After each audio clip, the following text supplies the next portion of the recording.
ईद का मौका है तो घर पे बीफ चटखारा बोटी तो ज़रूर बनाइएगा। बनानी भी बहुत ही आसान है और मज़ेदार इतनी कि आप उंगलियां चाटते रह जाएंगे और झटपट में रेडी हो जाती है। तो चलें इसको बनाते हैं और आपको बताते हैं क्या क्या चीज़ें इसमें इस्तेमाल होंगी। यहाँ पर हमने आधा किलो बीफ ले लिया है, इसको इस तरह छोटे पीसेस में काट लिया है। अब इसको डालेंगे डायरेक्ट प्रेशर कुकर में और इसमें थोड़े से मसाले जाएंगे, जिसमें सबसे पहले 1 टेबलस्पून लहसुन अदरक का पेस्ट है और एक छोटा प्याज हमने काट लिया। प्याज इसमें क्यों डाला ये मैं आगे चल के आपको बताता हूँ। साथ ही हमने नमक डाल दिया और बाकी जो मसाले हैं वो थोड़े तेज़ रहेंगे। 1 चम्मच चाय वाला सुरख मिर्च है पाउडर, हल्दी आधा चाय का चम्मच, धनिया पाउडर 1 चाय का चम्मच भर के डाला इसमें हमने, और भुना हुआ ज़ीरे का पाउडर आधा चाय का चम्मच। गरम मसाला लाजमी इसमें डालना है, आधा चाय का चम्मच है, क्योंकि इसमें होती है इलायची दालचीनी जो गोश्त की स्मेल को ख़त्म करती है। और थोड़ा सा फूड कलर डाल देंगे, येलो ले लें या रेड ले लें, कोई भी आपके पास अवेलेबल हो, बस ग्रीन नहीं डालना। और इसको अच्छे से मिक्स कर लेना है। मिक्स करने के बाद हमने इसमें आधा लीटर पानी डालना है। आधा लीटर पानी डालकर हम इसको रखेंगे चूल्हे के ऊपर और जैसे ही इसकी सीटी लगेगी, सीटी लगने के बाद हमने इसको 15 मिनट पकाना है। 15 मिनट में तकरीबन ये रेडी हो जाएगा। बाकी आप अपने गोश्त के हिसाब से थोड़ा सा टाइम ऊपर नीचे कर सकते हैं।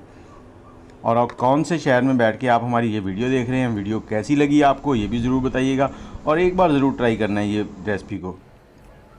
15 मिनट के बाद हमने इसको खोला है तो इसमें थोड़ा सा पानी है, वो हाई फ्लेम करके इसको पानी को ड्राई कर लेंगे। थोड़ा सा इधर ही ड्राई कर लेना है आपने और गोश्त को भी चेक कर लेना है। अगर गल चुका है तो ठीक है, नहीं गला तो इसको थोड़ा प्रेशर और लगा लें। जैसे ही पानी थोड़ा सा इतना रह जाएगा तो हम चूल्हे को बंद करेंगे, इसको निकाल लेंगे एक बाउल में, क्योंकि जैसे ही ये ठंडा होगा थोड़ा सा पानी और भी ड्राई हो जाएगा। तो हमने इसको बिल्कुल ड्राई नहीं करना, कुछ इस तरह का बन जाएगा। देखें कितना प्यारा है।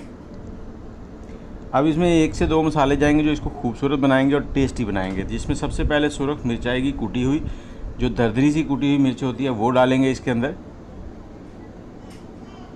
और साथ ही हमने 1 टेबलस्पून धनिया लिया था जिसको मोटा मोटा सा कूट लिया था, ये इसमें ऐड कर देंगे। ये पेट के लिए भी बहुत अच्छा है और खूबसूरती भी आ जाएगी। साथ ही 1 नींबू का जूस इसमें डाल देंगे।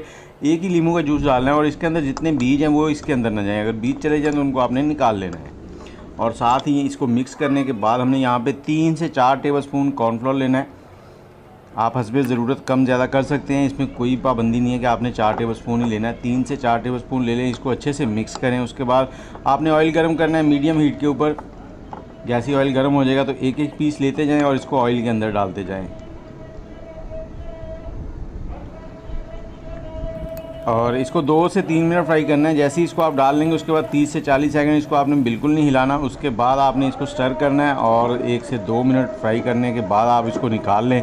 दही की चटनी, केचप या किसी भी चीज़ के साथ आप इसे लें, बहुत ही लाजवाब किस्म के आपकी चटखारा बोटी जो है वो रेडी हो जाएगी। तो ये देखिए कितनी अच्छी रंगत है। आपने इसको ज़्यादा नहीं जलाना, यहाँ पे बिल्कुल ब्राउन नहीं कर देना। हल्की सी इसमें रंगत आएगी तो उसके बाद आपने इसको निकाल लेना है, क्योंकि जितनी ये खूबसूरत दिखेगी तभी ज़्यादा मज़ा आएगा खाने के लिए। तो ये देखें आपकी चटखारा बोटी आ गई है यहाँ पर। और सबसे इम्पॉर्टेंट, अगर आप इसके लिए रान का गोश्त इस्तेमाल करें, जिसे मछली का गोश्त कहते हैं, वो बहुत ही लाजवाब रहता है। तो ये रेडी हो गया। दुआओं में याद रखिएगा। अल्लाह हाफिज़।